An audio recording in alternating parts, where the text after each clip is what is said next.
তানজিদ হাসান তামিম অবশেষে টেস্টে ডেবু হইল। তার ডেবু হওয়ার কথা ছিল আরও আগে, কিন্তু হতে পারলেন না।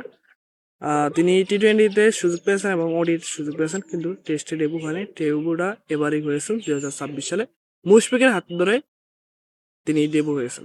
মুশফিকই তাকে ক্যাপ পরিয়ে দিয়েছে। দেখেন, এই যে তানজিদ হাসান তামিমকে স্কোয়াড রাখছেন, অনেকে সমালোচনা করছে, অনেকে হারিয়ে দিছে যে কেন তাকে টেস্টের একাদশে রাখেছেন। ভাই, একটা জিনিস খেয়াল করবেন, যারা স্পোর্টস দেখেন এবং ক্রিকেট দেখেন, আপনি ইন্ডিয়ার জয়সলকে দেখেন। জয়সল কিন্তু টেস্ট থেকে উঠে আসছে।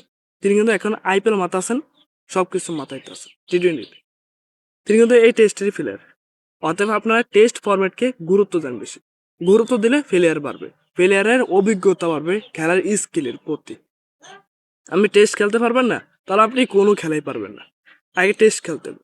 তানজিদ তামিমের কথা ছিল যে তিনি প্রথমে টেস্টে অভিষেক হোক, কিন্তু হতে পারলো না। ভাটিটার ব্যাটসম্যানের কারণে তিনি টি-20তে সুযোগ পেয়েছেন প্রথমে।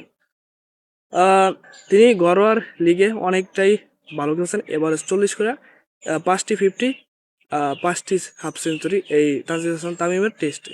তার এভারেজ সুন্দর, তাই তাকে মানে স্কোরে ডাকা হয়েছে এবং আজকে ডেবু হয়েছে। ডেবুতে আপনার 26 রান করে আউট হয়েছে। ইনিংসটা বড় করতে পারে না তানজিদ তামিম, কিন্তু দ্বিতীয় ইনিংসে তিনি একটা হাফ সেঞ্চুরি করুক, এটা আমরা চাই।